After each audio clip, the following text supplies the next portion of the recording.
ఇదేనో మాట 5. 6వ విషయాన్ని చూద్దానండి. యెషయా గ్రంథం 55వ అధ్యాయం 2వ వచనం. యెషయా గ్రంథం 55వ అధ్యాయం 2వ వచనం.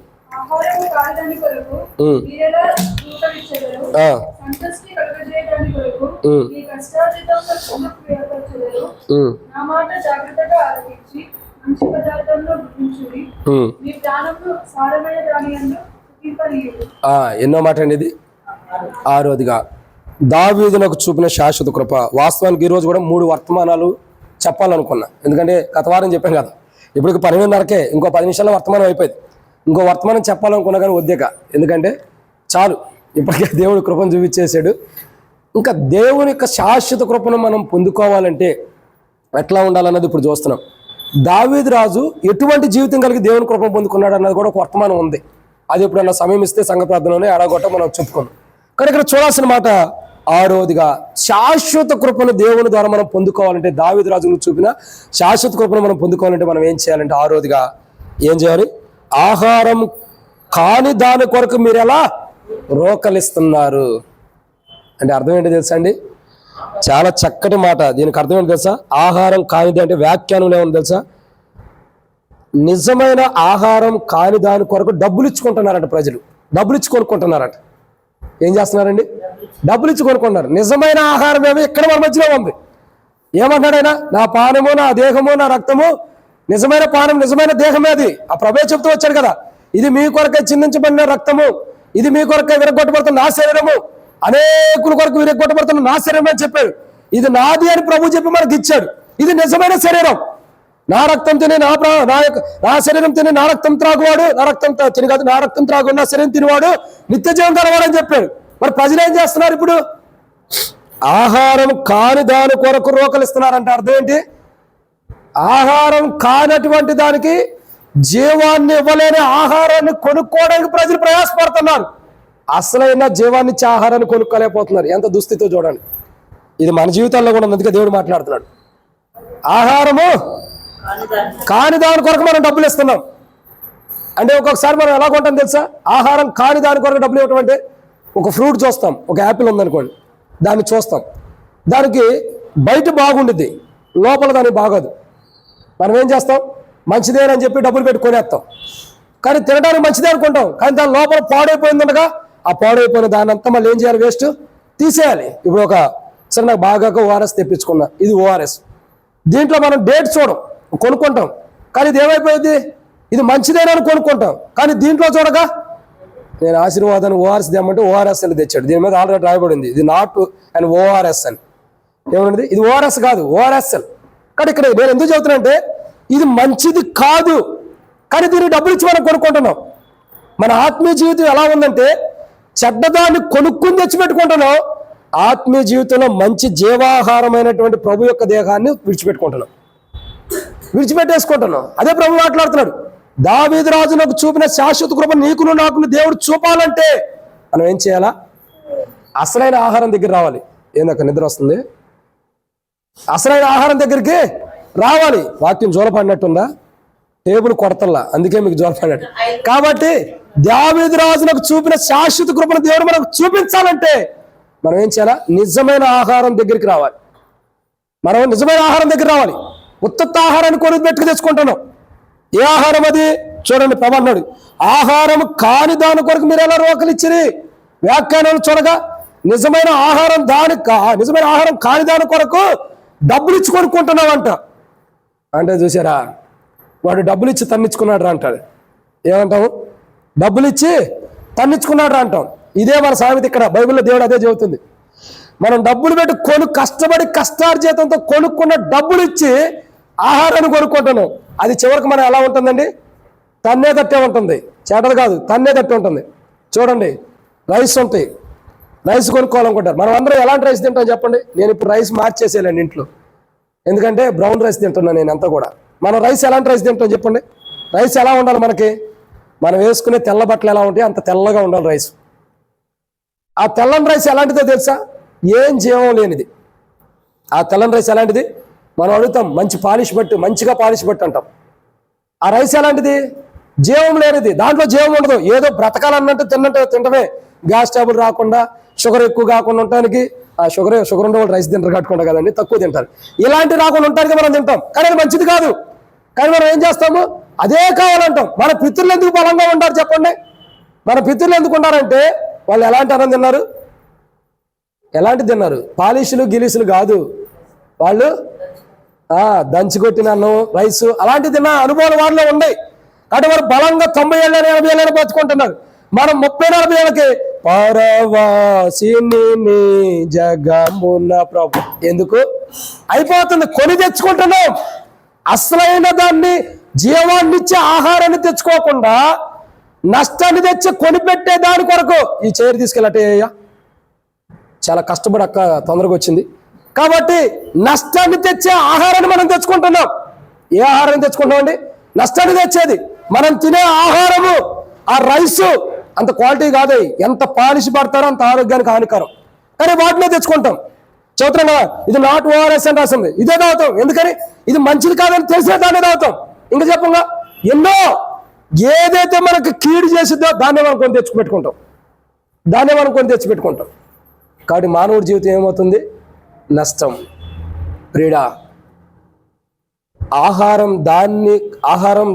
కాని దాని కొరకు మీరు రోకలిచ్చుకుంటున్నారంటే అర్థం ఏంటంటే ఈ ఆత్మీయ ఆహారాన్ని మనం విడిచిపెట్టి భౌతికమైన ఆహారం కొరకు మనం ఏం చేస్తున్నాం?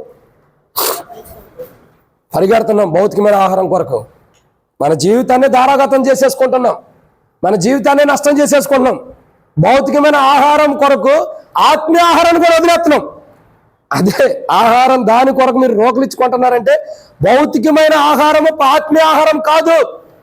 భౌతికమైన ఆహారం 1 రోజు తినకపోయినా, 2 రోజులు తినకపోయినా, 3 రోజులు తినకపోయినా మనుషుడు జీవిస్తాడు.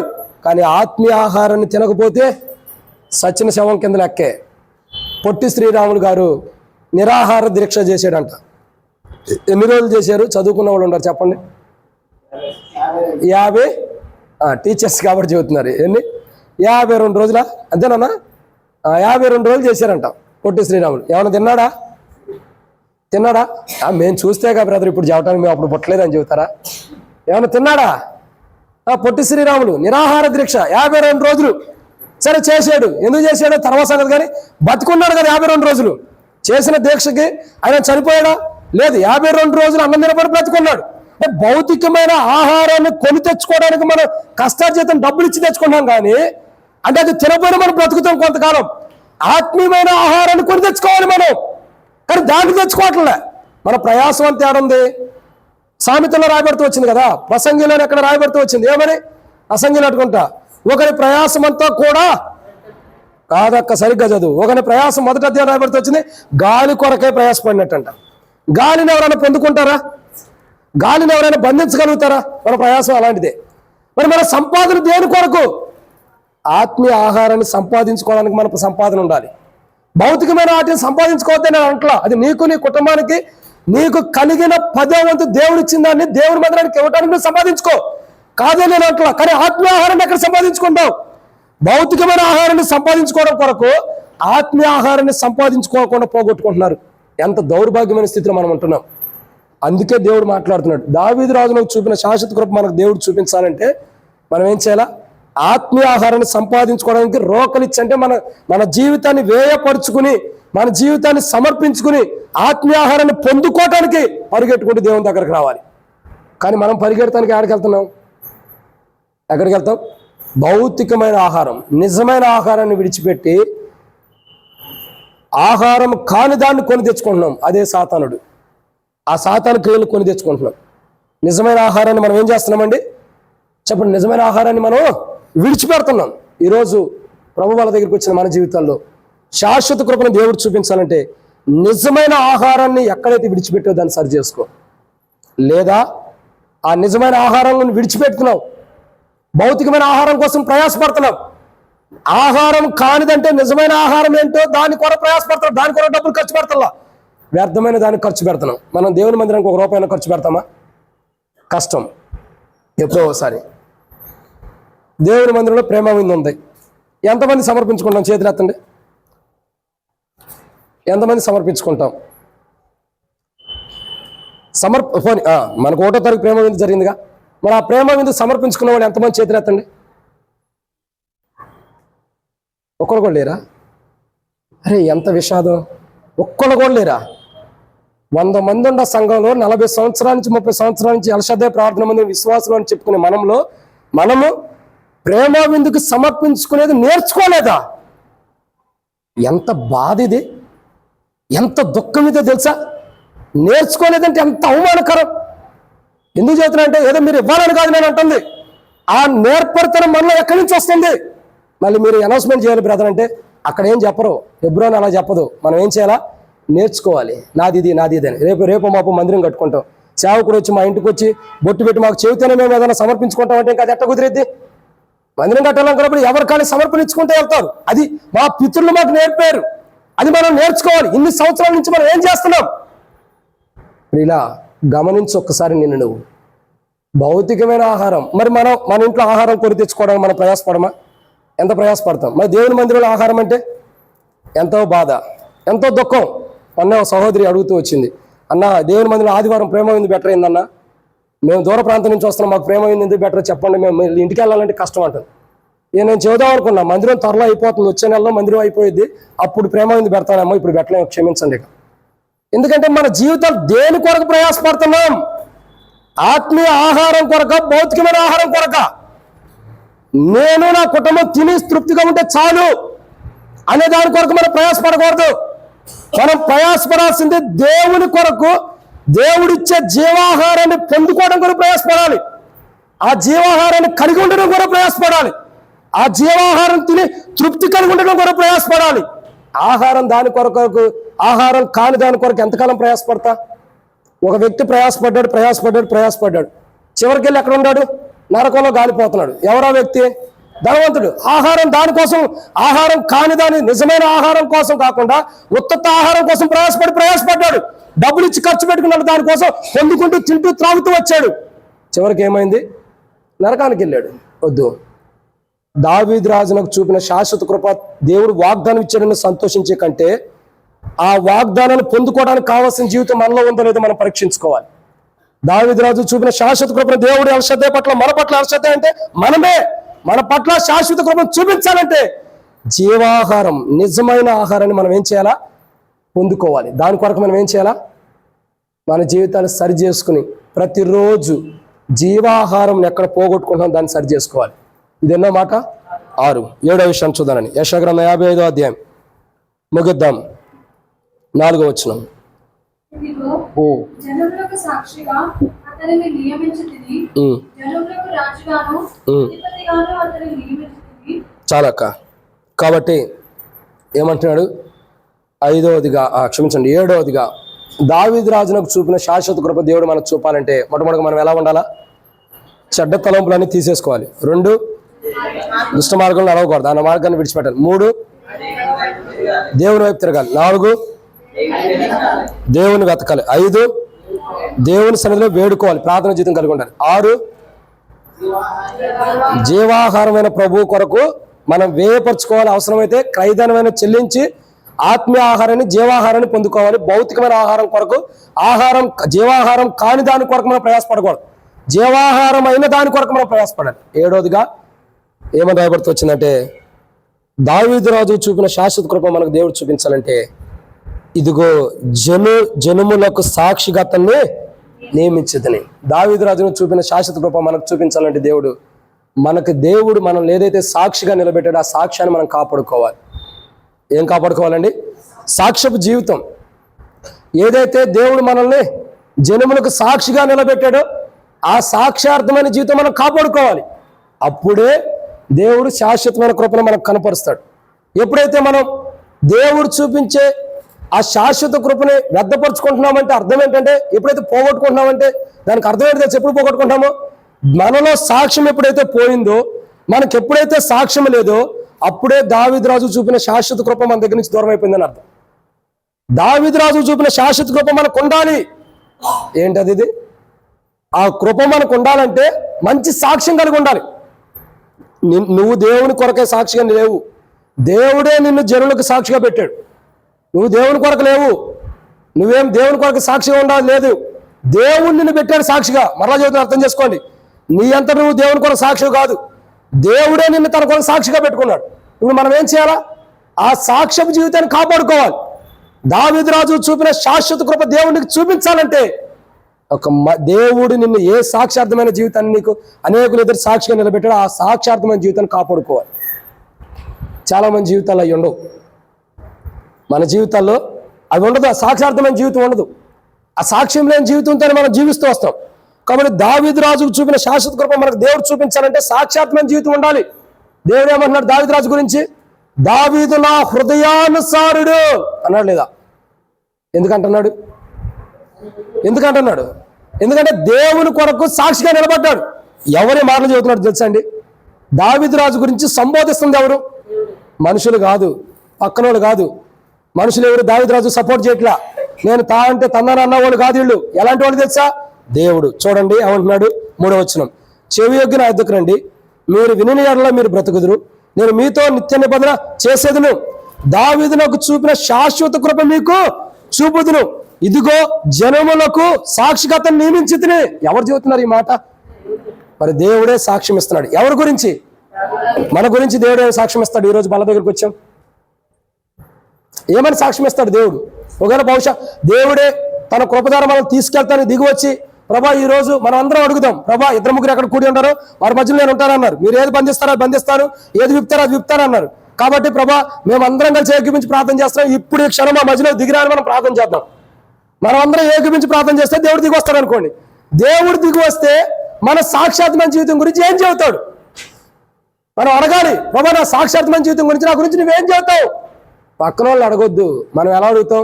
నాకు సపోర్ట్ చేసేవాళ్ళు, నాకు అనుకూలంగా ఉండే వాళ్ళని నా గురించి చెప్పమంటాం. మనం అది కాదు చెప్పాల్సింది ఏంటి? దేవుడు సాక్ష్యం ఇవ్వాలి. మనం ఎలాంటి వారం, ఎలాంటి సాక్ష్యం కలిగి ఉన్నాం, ఎలాంటి జీవితాన్ని పొందుకుని ఉన్నాం, ఎలాంటి సాక్షాత్మైన జీవితం, క్రైస్తవులుగా మనం సాక్షాత్మైన జీవితం ఎంత కలిగి ఉన్నాం అనేది దేవుడు చెప్పాలి మన గురించి. మనుషులు చెప్పటం కాదండి. ఎవరు? మనుషులు చెప్పటం కాదు. ఎవరు చెప్పాలా? దేవుడే దావీదు గురించి సాక్ష్యం ఇస్తున్నాడు. ఈ జనులకు, ఇదిగో జనులకు సాక్షిగా నియమించింది. జనులకు ఇప్పుడు దాకా టేబుల్ కొట్టలేదయ్యా, ఇప్పుడే కొట్టే నువ్వు వచ్చావు. జనులకు సాక్షిగా నియమించింది.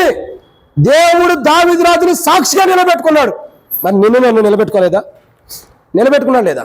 నిన్ను నన్ను దేవుడు సాక్షిగా నిలబెట్టుకున్నాడు లేదా? చెప్పండి.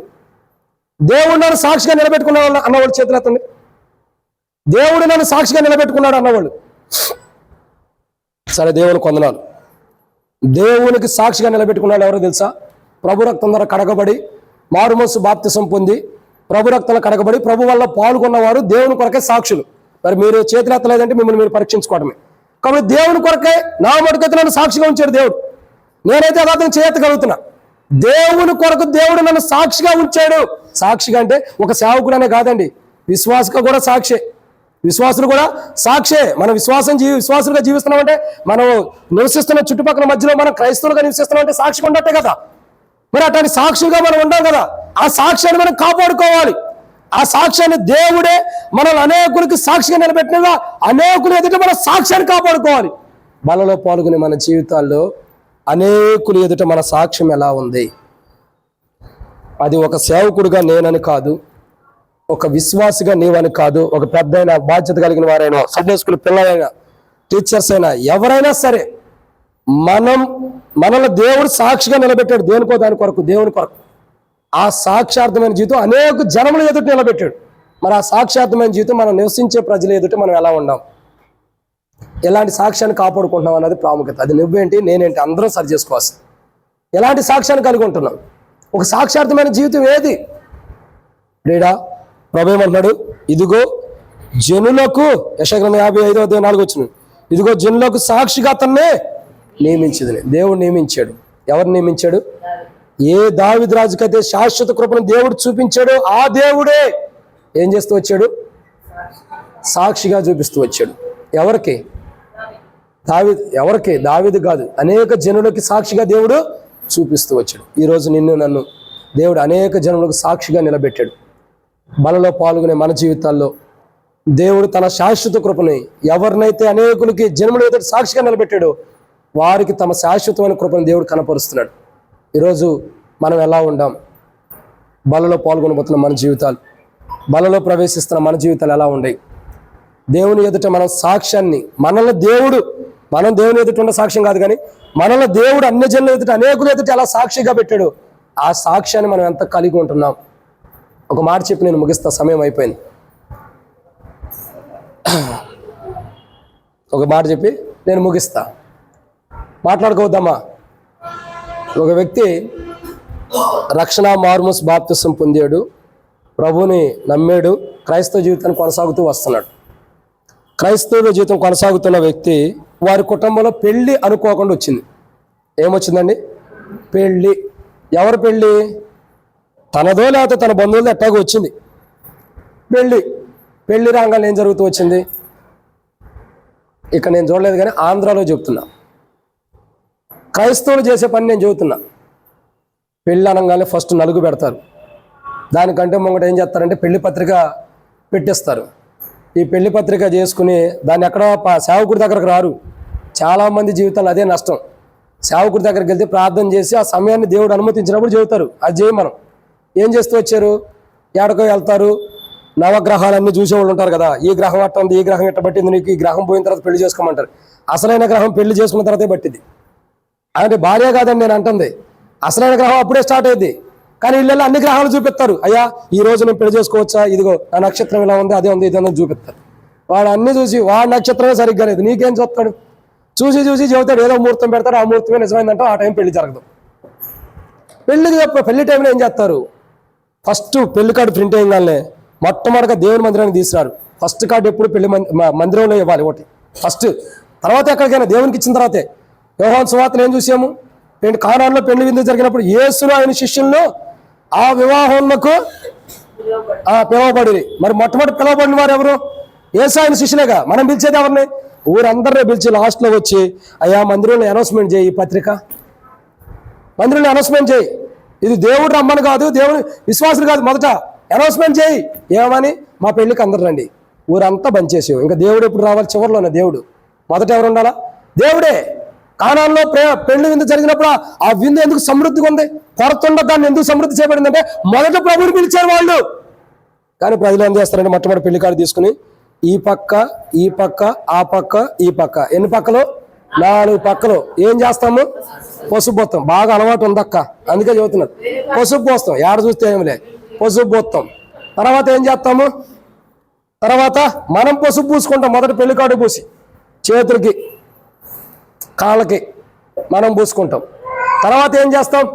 ఇక నలుగులు పెడతారు. నలుగు అంటారు, ఇక్కడ ఏమంటారు తెలియదు కానీ ముగ్గేసి ముగ్గులో కూర్చోబెడతారు.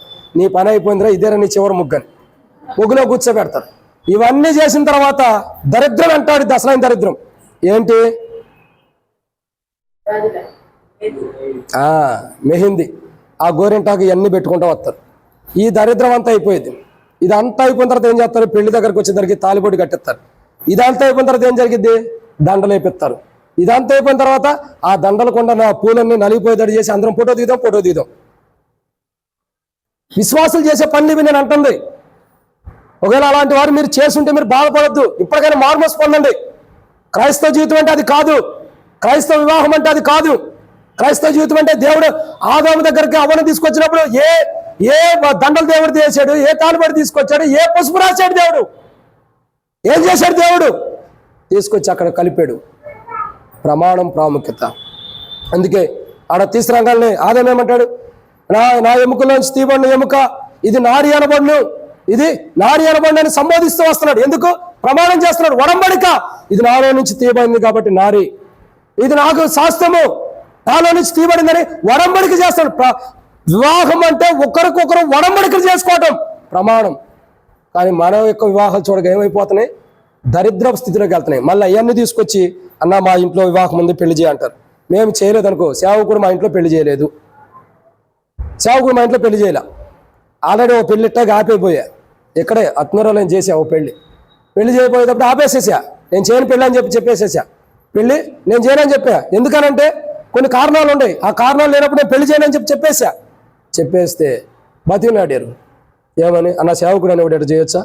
చివరి క్షణాలు ఇట్లా మార్చొచ్చా? ఇటు చేయొచ్చు అన్నా? ఇదేనా కరెక్టా? పెళ్లి చేయాలి కదన్నా, అందరి ముందు అవమాన పాలవుతాం కదన్నా, ఏం చేస్తామన్నా? పెళ్లి చేయండి అన్న, ఎట్టగొట్ట మీరు తప్పదన్నా అన్నారు. ఏం చేస్తాం? మళ్ళీ ఆ సంఘర్షులతో విరోధం నాకు. ఎందుకు ఆ విరోధం అని పెళ్లి చేసి నేను సైలెంట్గా ప్రమాణం చేసి తప్పుకున్నా. నేను తప్పుకున్న తర్వాత కాళ్ళకు మెట్లు పెట్టారు, ఇదిగో ఉంటాయి, కాళ్ళకు మెట్లు పెట్టారు, ఇంకా దండలు వేపించారు, తాళిబొట్టు కూడా కట్టించారు. ఇదేం దరిద్రం, నేను కిందే కూర్చున్నాను, నేను ఇంక ఇంటికి కూడా పోవాలా. అది క్రైస్తవులు అంటే అలా ఉంటారు. ఇదేనా క్రైస్తవ జీవితం అంటే? దేవుడు నిన్ను అనేకమైన జనముల ఎదుట సాక్షిగా పెట్టాడు దేవుడు. నువ్వు సాక్షిగా ఉండాలి. ఈ స్టోరీ అంత ఎందుకు చెప్పానంటే, ఒక వ్యక్తి వివాహ సంబంధమైన జీవితానికి వచ్చి పెళ్లి చేసుకున్న తర్వాత వేరే అన్ని రాళ్ళు వచ్చి చెబుతుంది ఏమని, అయ్యా వాళ్ళు నీ మందిరానికి వస్తారు కదా, వస్తారక్క.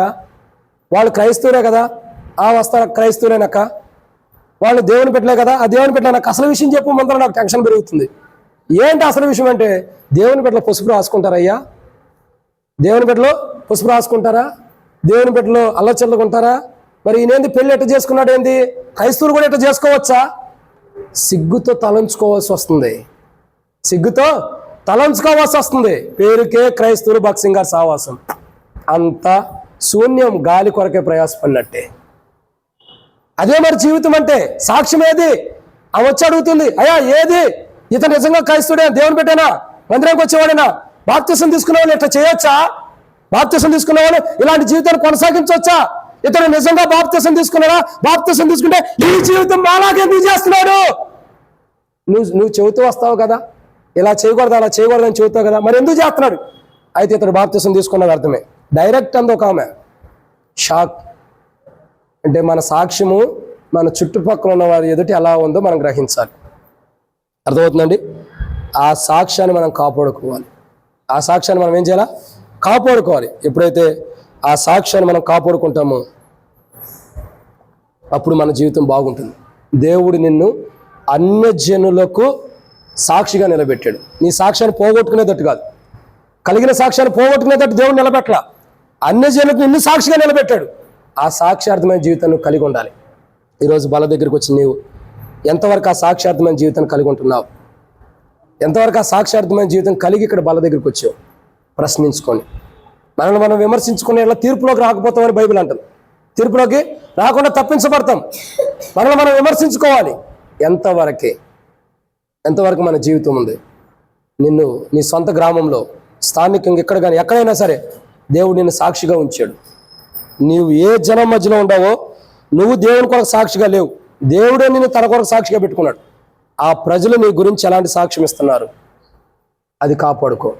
అది కాపాడుకున్న రోజు దేవుడు తన శాశ్వతమైన కృపని, దావీదు రాజు చూపిన శాశ్వతమైన కృపని నీకు చూపిస్తాడు.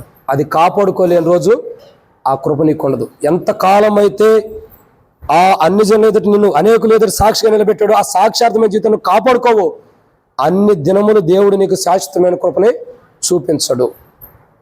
ఇదే మాట అంటే ఇప్పుడు అర్థం ఏంటి?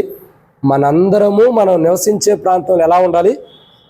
ఇదే. ఎవరికి సంబంధించిన వాగ్దానం ఇది? ఎల్షద్దాయ్ ప్రార్థనా మందిరం. ఎల్షద్దాయ్ ప్రార్థనా మందిరం అంటే ఎవరు? ఎల్షద్దాయ్ ప్రార్థనా మందిరం అంటే దేవునిది. ఎవరికి ఇచ్చారు? సంఘంకి ఇచ్చాడు. ఇక్కడ రాయబడింది కదా 2025 సంఘ వాగ్దానం అని రాశాం. అంటే 2025 సంఘ వాగ్దానం. ఎవరికి సంబంధించిన సంఘ వాగ్దానం?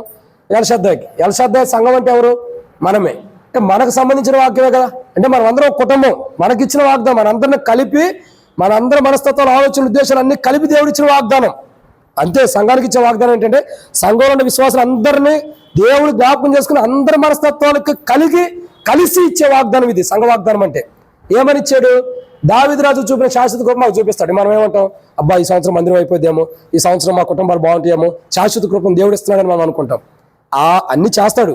అవి చెయ్యాలంటే మనం ఏం చేయాలా? 7 అంతల అనుభవం కలిగి ఉండాలి. ఒకటి, ఏం చేయాలి? మొట్టమొదటిగా దావీదు రాజు చూపిన శాశ్వత కృప మనం చూపించాలంటే చెడ్డ మార్గాన్ని, చెడ్డ తలంపులు విడిచిపెట్టాలి. 2, దుర్మార్గపు జీవితాన్ని విడిచిపెట్టాలి, భక్తిహీన జీవితం. 3, దేవుని వైపు తిరగాలి. 4, ఆయన్ని వెతకాలి. 5, ఆయన్ని వేడుకోవాలంటే ప్రార్థన జీవితం కలిగి ఉండాలి. 6, జీవాహారమైన ప్రభువుని పొందుకోవడం కొరకు మనం రోకలు ఇవ్వాలి, కానీ అంటే క్రైదాన్ని చెల్లించాలి, కానీ వ్యర్థమైన ఆహారం కోసం ప్రయాసపడకూడదు. 7వదిగా సాక్షార్థమైన క్రైస్తవ జీవితం. దీని కొరకు మనం ఏం చేయాలా? ప్రయాసపడాలి. ఇవి కలిగి ఉండాలి. సాక్షార్థమైన క్రైస్తవ జీవితం ఎప్పుడైతే ఇవి కలిగి ఉంటామో అప్పుడు దావీదు రాజు చూపిన శాశ్వత కృప మనం చూపిస్తాడు. బల దగ్గరికి వచ్చిన మన జీవితాల్లో, ఇప్పుడు బలలో ప్రవేశించమునుపు మన జీవితాలు ఎలా ఉండయా? ఇలా ఉంటే దావీదు రాజు చూపిన శాశ్వత కృప దేవుడు నీకు చూపిస్తలేదని గుర్తెరు. ఇలా ఉంటే ఓకే, ఇలా లేకపోతే, క్షమించండి, లేకపోతే దావీదు రాజు చూపిన శాశ్వత కృప నీకు చూపిస్తల్లా. నీ జీవితంలో ఇలా ఉంటే ఇలా లేకపోతే నేను ఎందుకు అంటున్నానంటే నీ జీవితం ఎలా ఉంది, ఇలా ఉంటే లేకపోతే కాదు. దావీదు రాజు లాంటి జీవితం మనం కలిగి ఉండాలి. దావీదు రాజు తన తలంపులు మానుకుని దేవుని తలంపులు కలిగి ఉన్నాడు. దావీదు రాజు దుష్ట మార్గాన్ని మానుకున్నాడు. దావీదు రాజు దేవుని వైపు తిరిగాడు. దావీదు రాజు దేవుని వెతికాడు. దావీదు రాజు దేవుని కనుగొనగలిగాడు. దేవుని వెతుకుతున్నాడు, దేవుని వేడుకుంటున్నాడు కూడా. దావీదు రాజు యొక్క జీవితంలో అనేక సాక్షాత్మైన జీవితం ఉంది. దావీదు రాజు ఎన్నో అనుభవాలు కలిగి ఉన్నాడు దేవుని వల్ల. అట్లాంటి దావీదు రాజులాగా మనం కూడా కలిగి ఉండాలి.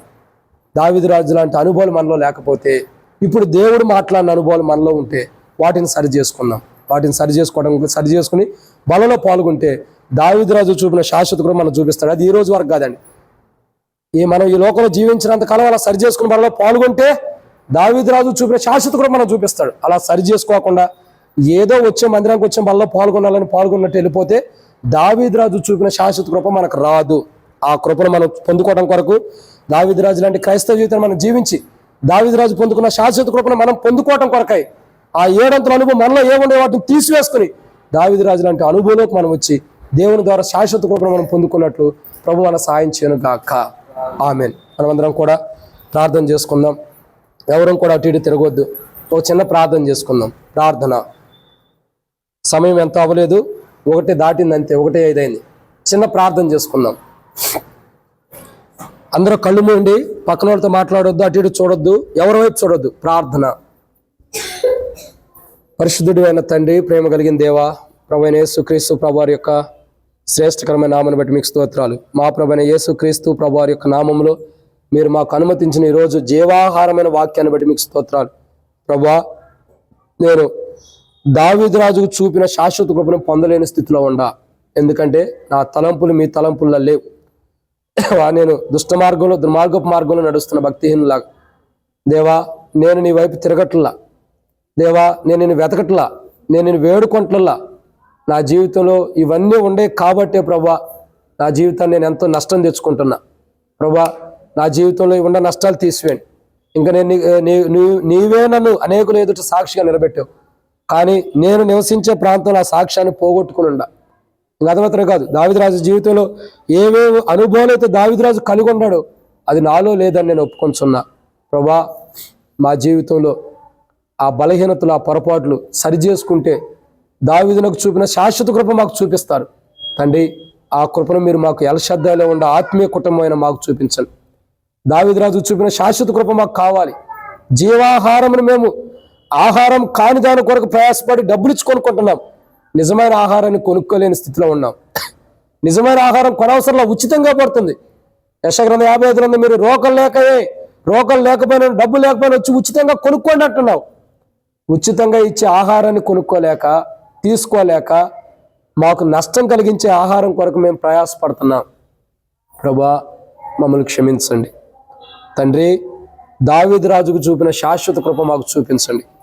దావీదు రాజు పట్ల ఎలాంటి శాశ్వత కృపను కనపరిచేవో దేవా, అట్లాంటి కృప మా మీద కనపరచండి. అయితే 7 అనుభవం నాలో ఉంది. ఈరోజు నీ వాక్యం ద్వారా మాట్లాడిన 7 అనుభవం నాలో ఉంది. ఆ అనుభవాన్ని తీసేయండి. దావీదు రాజు చూపిన శాశ్వత కృప మీరు నాకు చూపించమని, అలాంటి అనుభవంలో నన్ను నడిపించమని, దావీదు రాజును ఎలాగైతే అనేక జనుల ఎదుట సాక్షిగా నిలబెట్టావో అటు సాక్షార్థమైన జీవితం నాకును, నేను నివసించే ప్రాంతంలో కూడా నేను అటు సాక్షిగా ఉండినట్లు సహాయం చేయమని. నేను మీ కొరకు సాక్షిని కాదు కానీ మీరు నన్ను సాక్షిగా నిలబెట్టుకున్నారు. అది గుర్తెరిగి దేవా, అనేకులు ఎదుట ఈ ఎల్షద్దాయి మందిరము కూడా అనేకులు ఎదుట సాక్షిగా ఉండాలి. ఇది దేవుని మహిమార్థమై మీరు ఇచ్చిన వాగ్దానం నెరవేర్చబడినట్టు సహాయం చేయమని, మా ఏడలో కూడా శాశ్వతమైన కృపను కనపరచమని. ఎల్షద్దాయికి దేవుడు శాశ్వతమైన కృపను చూపించాలంటే మేము ఎల్షద్దాయిలో ఉన్న మేము సరిగా ఉండాలి. 7 అనుభవం లేకే ఇన్నాళ్ళు ఎల్షద్దాయికి దేవుని శాశ్వతమైన కృపను పోగొట్టిన వారు ఉన్నాం. దయతో క్షమించి మీ శాశ్వతమైన కృపను మీరు అనుమతించమని, ఇక నుండి పోగొట్టుకున్న మా 7 అనుభవం బట్టి పోగొట్టుకున్న ఎల్షద్దాయిలో దేవుని శాశ్వతమైన కృపను ఏదైతే 7 అనుభవం బట్టి పోగొట్టుకున్నామో దాని విషయంలో మేము తప్పులు చేసాం, పొరపాటు చేసామని ఒప్పుకున్నాం. క్షమించి తిరిగి 7 అనుభవం మాలో తీసివేసి మాకు మీ శాశ్వతమైన కృపని ఎల్షద్దాయి మందిరం అంటే ఆత్మీయ సంఘమైన మాకు ఆత్మీయ కుటుంబమైన మాలో మీ శాశ్వతమైన కృపను కనపరచమని, కృపను పోగొట్టుకున్న మా జీవితాలు క్షమించమని ప్రభువైన యేసుక్రీస్తు నామం పేరిట విశ్వాసంతో ప్రార్థిస్తున్నాం తండ్రి. ఆమేన్. దయచేసి అట్లాగా ఉందాం, మౌనంగా ఉందాం. ఎవరు కూడా అటు ఇటు చూడొద్దు. ఇంకా దేవుడు మీతో మాట్లాడుతూ వ్యక్తిగతంగా మాట్లాడుతుంటే ప్రార్థనలు చేసుకుంటూ మన జీవితాల ప్రార్థనలో ఉందాం. దేవుడు మాట్లాడుతున్నప్పుడు ఇంకేమైనా సరి చేసుకోమంటుంటే అవి సరి చేసుకుంటూ వాళ్ళలో సరి చేసుకుంటూ కాదు, సరి చేసుకుని వాళ్ళలో పాల్గొందాం. అటు ఇటు చూడద్దు, ఎవరో కూడా సరి చేసుకోండి, సరి చేసుకుని వాళ్ళలో పాల్గొనాలి. అటు ఇటు చూడద్దు.